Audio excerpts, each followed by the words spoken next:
అగ్రరాజ్యమైన అమెరికాలో జాతి వివక్షత ఎక్కువగా ఉన్న రోజుల్లో నల్ల జాతీయులు హక్కు కోసం శాంతియుతంగా పోరాడిన గొప్ప వ్యక్తి ఐ హ్యావ్ ఎ డ్రీమ్ అంటూ తన ఒక్క ప్రసంగంతో యావత్ ప్రపంచాన్నే కదిలించిన పోరాట యోధుడు, అతి తక్కువ వయసులోని నోబెల్ పురస్కారాన్ని పొందిన మహోన్నత వ్యక్తి మార్టిన్ లూథర్ కింగ్. మరి ఆయన నల్ల జాతీయుల కోసం ఎలా పోరాడాడు? ఐ హ్యావ్ ఎ డ్రీమ్ అంటూ ఏమని ప్రసంగించారు?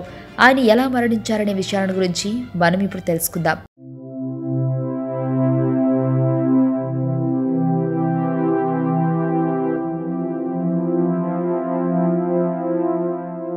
మార్టిన్ లూథర్ కింగ్ 1929 జనవరి 15వ తేదీన అట్లాంటాలో జన్మించారు.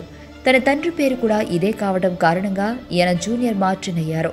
మార్టిన్ తన చిన్నతనం నుండే అమెరికాలో ఉన్న వర్ణ వివక్షత గురించి ఆలోచిస్తుండేవాడు. అప్పుడు అమెరికాలో నల్లజాతి వారు బస్సుల్లో, రైళ్లల్లో తెల్లజాతి వారు కనిపిస్తే లేచి వారికి సీటు ఇవ్వాలి.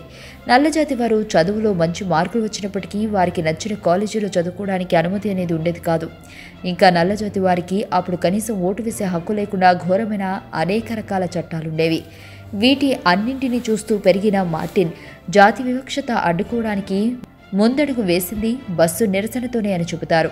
ఒకసారి బస్సులో వెళుతున్న మార్టిన్ తెల్లజాతి వారికి, నల్లజాతి వారికి వేరువేరు సిట్టింగ్ అనేది ఉండగా తెల్లజాతి వారు కూర్చునే ప్లేస్లో మార్టిన్ కూర్చున్నాడంటూ ఆయన్ని బస్సు నుండి గెంటివేశారు. ఈ సంఘటన మరియు మరొక రెండింటిని పరిగణలోనికి తీసుకుని ఈయన అమెరికా గాంధీ అనేవారు కూడా ఉన్నారు. ఎందుకంటే గాంధీజీ వర్ణ వివక్షతకు గురై ట్రైన్ నుండి పంపగా ఆ తర్వాత ఎవరు ఊహించినటువంటి ఉద్యమాన్ని మొదలుపెట్టాడు. ఇంకా దానికి గాంధీ ఎంచుకున్న మార్గం శాంతియుతంగా పోరాటం. చివరకు గాంధీజీ అంటే గిట్టని ఒకడు గన్తో షూట్ చేసి చంపాడు. అలానే మార్టిన్ కూడా బస్సులో తన నిరసనను మొదలుపెట్టి ఆఫ్రికన్ అమెరికన్ పౌర హక్కుల ఉద్యమకారుడిగా ఎదిగాడు. ఈ ఉద్యమానికి మార్టిన్ కూడా శాంతి మార్గాన్ని ఎంచుకున్నాడు. ఇక ఈయన్ని కూడా నచ్చని ఒకడు గన్తో షూట్ చేసి చంపాడు.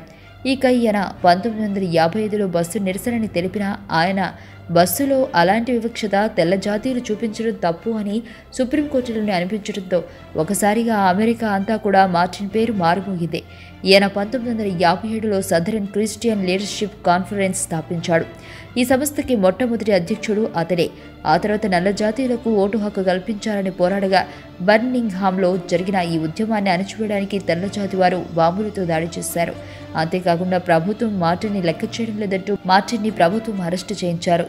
మార్టిన్ అరెస్టుకి నిరసనగా వేలాది మంది యువకులు రోడ్ మీదకి వచ్చి నిరసనను తెలుపగా వీరి ఉద్యమాన్ని అమెరికాలో అందరి దగ్గర నుండి మద్దతు రాగా జాతి వివక్షతకు వ్యతిరేకంగా మార్టిన్ సామాజిక ఉద్యమం రాజకీయ ఉద్యమంగా మారడంతో అప్పటి ఫెడరల్ ప్రభుత్వం వెనక్కి తగ్గడమే కాకుండా సివిల్ రైట్స్ చట్టాన్ని, ఓటింగ్ రైట్స్ చట్టాన్ని తీసుకొచ్చింది. ఇలా మానవ హక్కుల కోసం పోరాడిన ఆయనకు అతి తక్కువ వయసులోనే 1964లో నోబెల్ పురస్కారాన్ని అందుకున్నాడు.